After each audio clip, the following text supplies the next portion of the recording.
Welcome back to the AI Daily Brief. Today we are talking about one of the big themes, maybe the big theme in AI right now, which is, of course, agent transformation, agent adoption, the agentification of everything. Now, since almost the moment that ChatGPT came out, people have been excited about the possibility of this agentic era.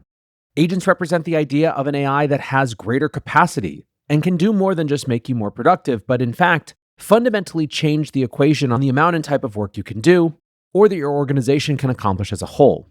Still, what exactly we mean when we say agents can still be a little abstract and difficult. And so for this piece, we're building off of the inspiration of a recent piece that appeared in The Information called The 7 Kinds of AI Agents.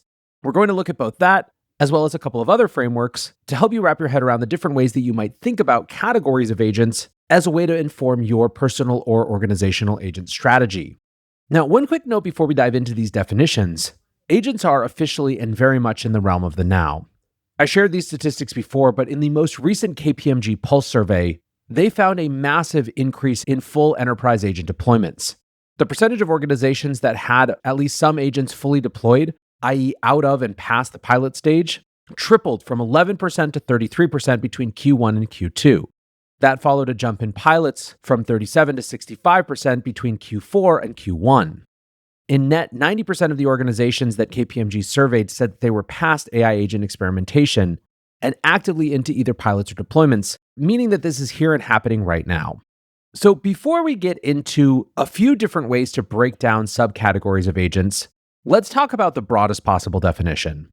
If you've listened to me frequently, you'll know that I actually don't care all that much about hyper-specific definitions of agents. I think a lot of the discourse around whether something is an agent or an agentic workflow or an automated workflow kind of doesn't matter. And the reason that it doesn't matter is that I think in this circumstance, the common knowledge and intuition about the difference between an agent and other types of AI is actually more accurate, or at least more functionally useful, than those highly specific and technical definitions. Basically, if you talk to your average business person or person who works for a big company or corporation, what an assistant or a co-pilot style AI is versus what an agent is, they'd probably give you some definition that roughly said, assistants are AI that I use to do things, whereas agents are AIs that do things for me. And I think broadly and directionally, that is the right dividing line. So what then is the use of this sort of deeper dive that we're about to go through? Well, even if that is the broad category dividing line between assistants and agents, there still are many different types of agents, and understanding different ways to think about them can be really useful as you're figuring out your agent strategy. Now, broadly speaking, there are a couple of different ways that people will try to organize agents. The first is based on their functionality, the second is based on their focus.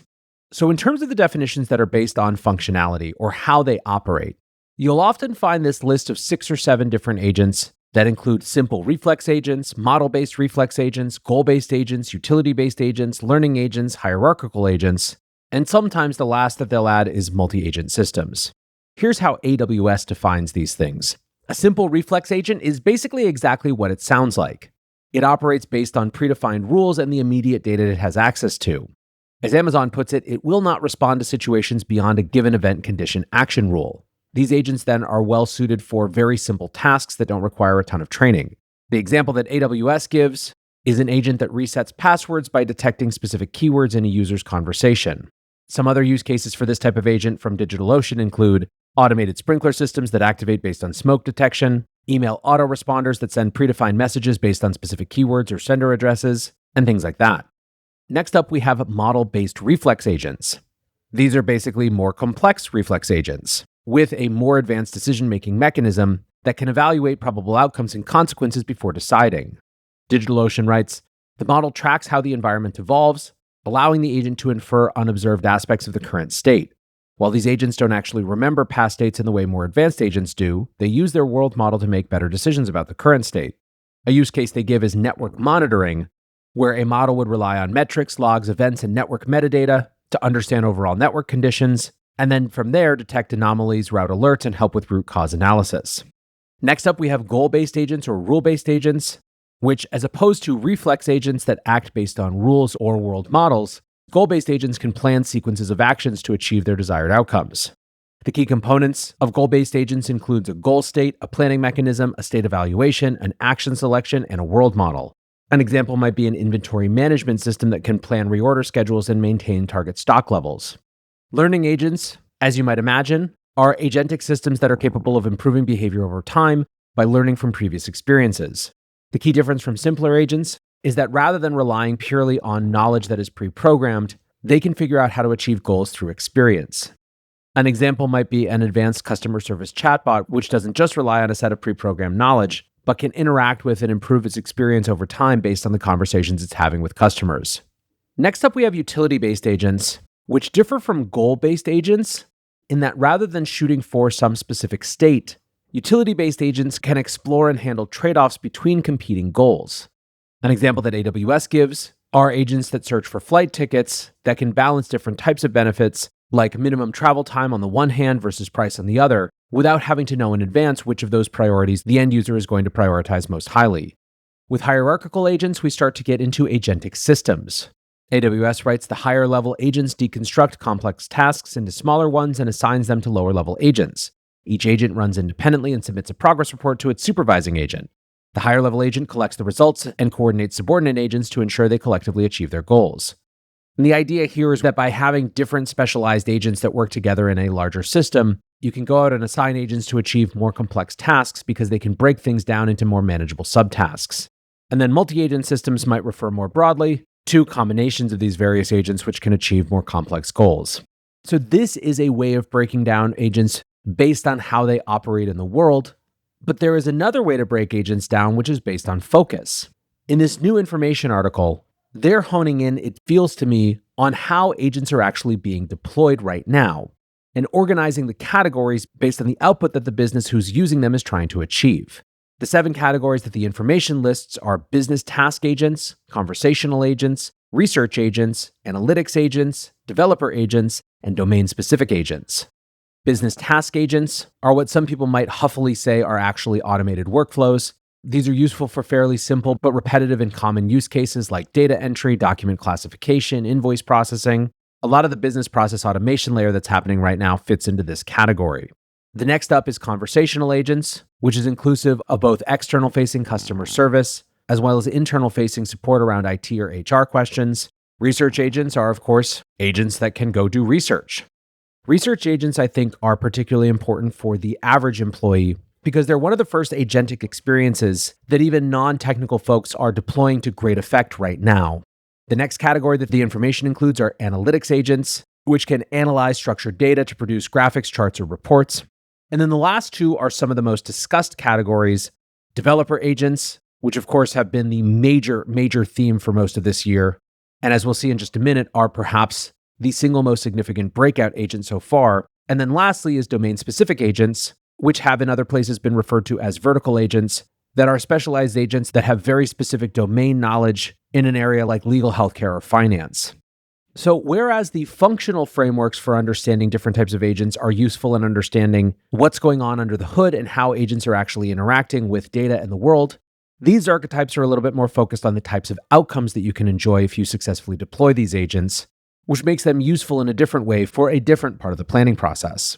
Now, interestingly, we recently got a study from Iconic that looked at how the agent builders themselves are using AI and agents internally.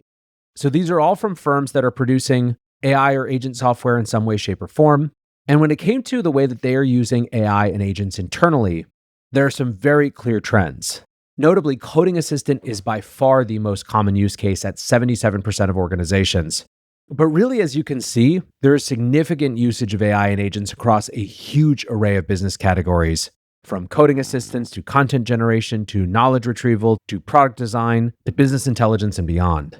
Now, of course, every different agency is going to have some different version of their framework for breaking down different types of agents.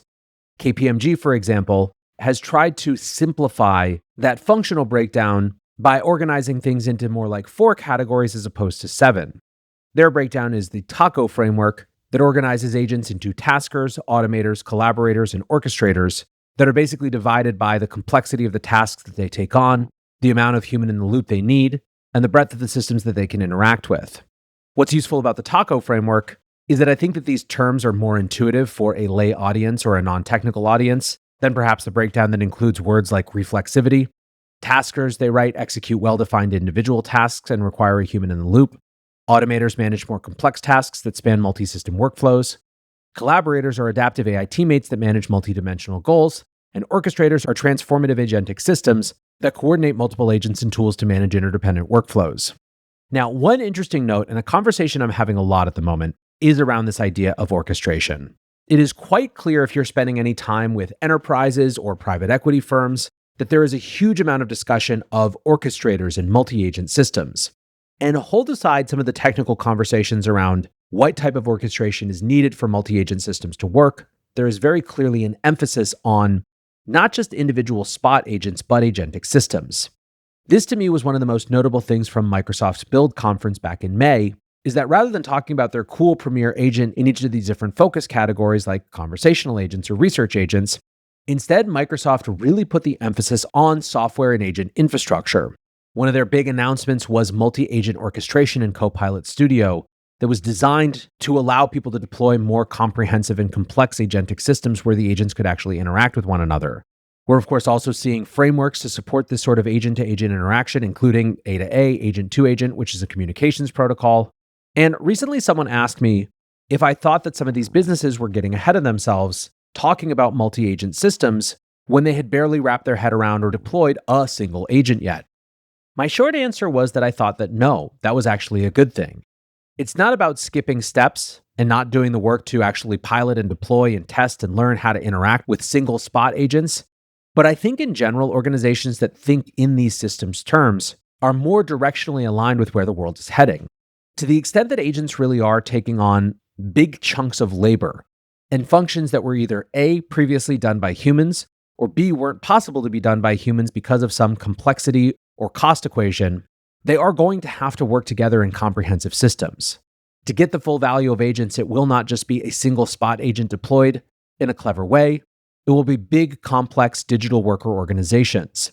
And even if we're not all the way there yet, I think anchoring our thinking and our systems design to that agent systems future is going to be more productive than getting lost in the sauce of some specific exciting spot agent.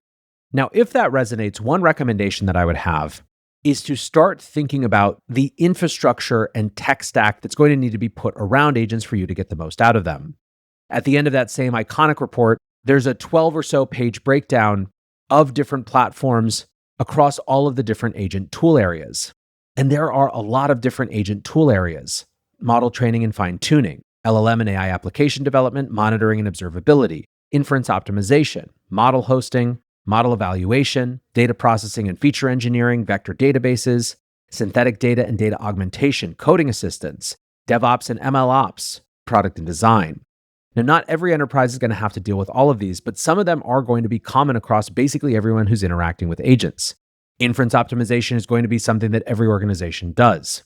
It is nearly 100% the case that you will have some sort of monitoring and observability suite. Same with evaluations. And the point is that as you think about agent readiness and exploring how to deploy agents, in addition to just thinking about use cases, also think about all of this infrastructure that needs to be built as well. And of course, I would be remiss at this point not to point out that if you are focused on this, if you are on this agentic journey, there are a lot worse places to start than the Superintelligent Agent Readiness Audit. It's a voice agent that we deploy to interview your leadership and teams about how they work now in order to create a roadmap and a blueprint for both the specific agentic use cases that are likely to be most valuable for you, as well as the additional change management or organizational gaps you need to fill to be able to take advantage of those use cases. Of course, if you are interested, we would love to help you with these problems. But whether you work with Superintelligent or not, the reality is that agents are here and they are distinctly not monolithic. They represent a broad set of different type of capabilities and operational models, and understanding and starting to figure out which of those operational models and which of those focus areas are going to be most useful is going to be a key part of your work in the years to come. Hopefully this gives you some additional tools to think about your options. And for now, that's going to do it for this AI Daily Brief. Appreciate you listening or watching as always. And until next time, peace